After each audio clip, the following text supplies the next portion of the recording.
Hello everyone, welcome to my channel. Today we are going to continue with class 10 chapter number 3. इसकी हमने exercise 3.3 के first part के 3 parts को previous video में complete कर लिया। आज हम इसका फोर्थ पार्ट करने जा रहे हैं। इसमें क्या है, solve the following pairs of linear equation with substitution method and elimination method. हमें दो इक्वेशन दी गई है, लीनियर इक्वेशन 1 एंड 2। इनको पहले एक बार हमने एलिमिनेशन मेथड से सोल्व करना है, एक सब्स्टिट्यूशन से सोल्व करने का मीनिंग है यहाँ पे हमें एक्स और वाई की वैल्यू फाइंड आउट करनी है। ठीक है, पहले हम कर रहे हैं एलिमिनेशन मेथड।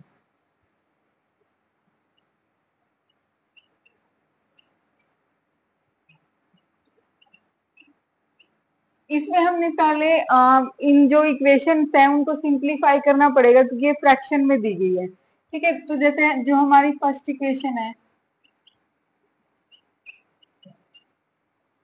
इस इक्वेशन का या तो एलसीएम ले लो या ऐसे लिख दो, multiply given equation by 6 both side.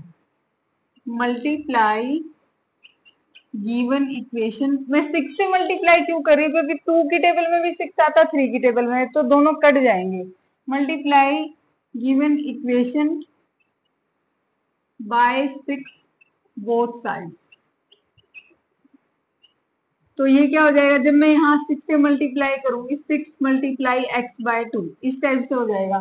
तो ये हो जाएगा 2 3 जा 6। ऐसे ही यहाँ 6 से मल्टीप्लाई करूंगी 2y बाय 3 और यहाँ -1 मल्टीप्लाई 6। ठीक है, 3 2 जा 6। तो हमारी इक्वेशन क्या आ गई, 3x प्लस 2 2 जा 4y इक्वल टू -6। ये हमारी, अब इसको हम फर्स्ट इक्वेशन कंसीडर कर लेते हैं। ठीक है, ऐसे ही अब हम दूसरी, फिर मैं इनको सिंप्लीफाई करने के बाद इकट्ठा लिख दूंगी।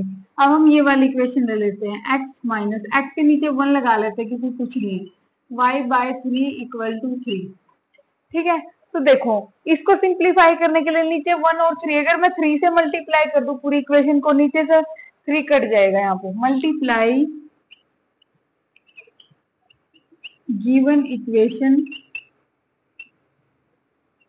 बाय 3।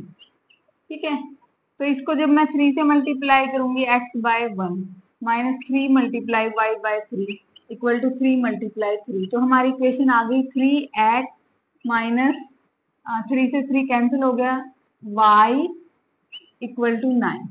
तो हमारी इक्वेशंस क्या आ गई, दोनों मैं यहाँ पे लिख रही हूँ एक बार, 3x plus 4y equal to -6 और दूसरी हमारी 3x minus Y equal to 9। देखो एलिमिनेशन मेथड में हमें क्या करना होता है, किसी भी एक कोफिशिएंट को, एक्स वाले को या वाई वाले को सेम करना होता है, लेकिन इसमें एक्स वाला पहले ही सेम हो गया है। तो इसको एलिमिनेट करने के लिए मैं क्या करूंगी, इस इक्वेशन को इसमें से माइनस कर दूंगी। ठीक है, ये 1 है और ये 2 है। Subtract equation 3 sorry equation 2 from 1। ठीक है, सब्ट्रैक्ट हमने क्यों किया, ताकि ये कट जाए।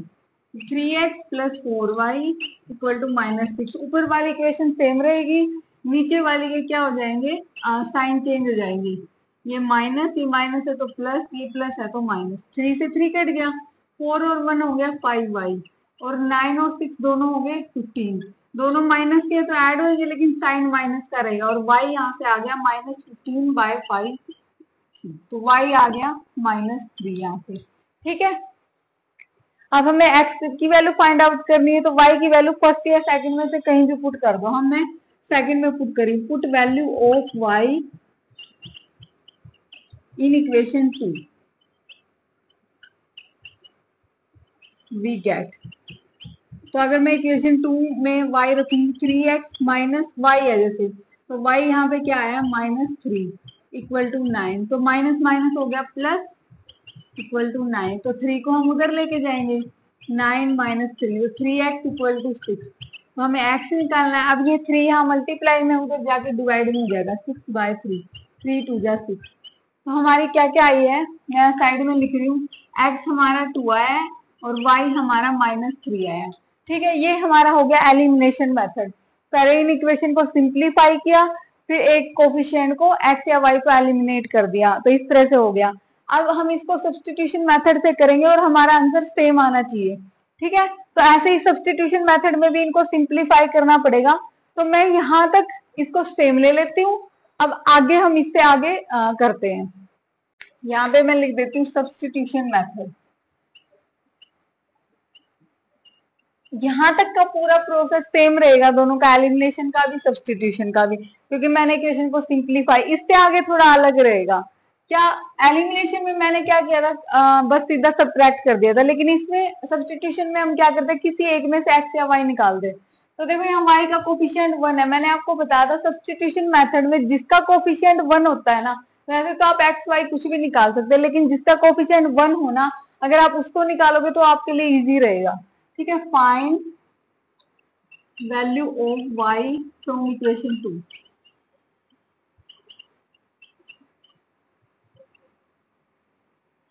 तो यहाँ पे अगर मैं y को उधर ले जाऊं, 3x और 9 इधर आ जाए इक्वल टू y, ये हमारी इक्वेशन नंबर 3 होगी। y को उधर ले गए, प्लस का साइन हो गया, 9 को इधर ले, ये y की वैल्यू निकल गई। क्योंकि हमने इसको सेकंड से निकाला तो फर्स्ट में पुट करेंगे, put value of y in equation 1 we get. ठीक है, तो यहाँ पे 3x प्लस 4y है ना, तो y के प्लेस में हम ये वाली वैल्यू पुट करेंगे, 3x minus 9 equal to -6।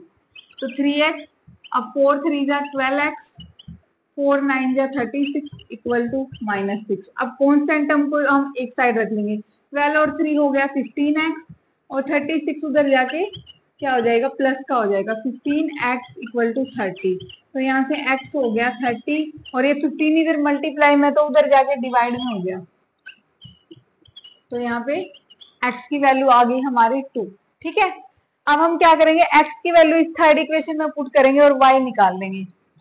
Put value of x in equation 3।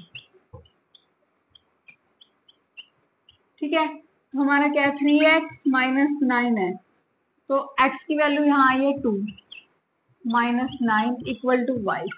3 2 जा 6 माइनस 9। अब देखो y यहाँ में 9 बड़ा है और माइनस का है, 9 में 6 गया 3 आएगा, लेकिन वो माइनस में आएगा। ठीक है, तो अब भी हमारी क्या वैल्यूज आई है, x हमारा 2 आया है और y हमारा क्या आया, -3 आया है। ठीक है, और ऐसे ही इसमें आया था जब हमने इसको एलिमिनेशन मेथड से किया था। ठीक है, दोनों ही मेथड बहुत इजी है, बस आपको डिफरेंस पता होना चाहिए कि क्या है। अगर एग्जाम में उन्होंने मेंशन नहीं किया कि आपको किस मेथड से करना है, तो आप कोई भी लगा सकते हैं, लेकिन अगर उन्होंने ऐसे बोला एलिमिनेशन से कर रहा है और अगर आपने सब्स्टिट्यूशन से कर दिया, आंसर चाहे सेम हो लेकिन आपके मार्क्स इसे कट जाएंगे। तो आपको जो मेथड वो बोलेंगे उसी से करना, तो आपको दोनों आने चाहिए। आई होप आपको बहुत अच्छा समझ में आएगा। फिर भी अगर कोई डाउट है तो कमेंट बॉक्स में कमेंट कीजिए।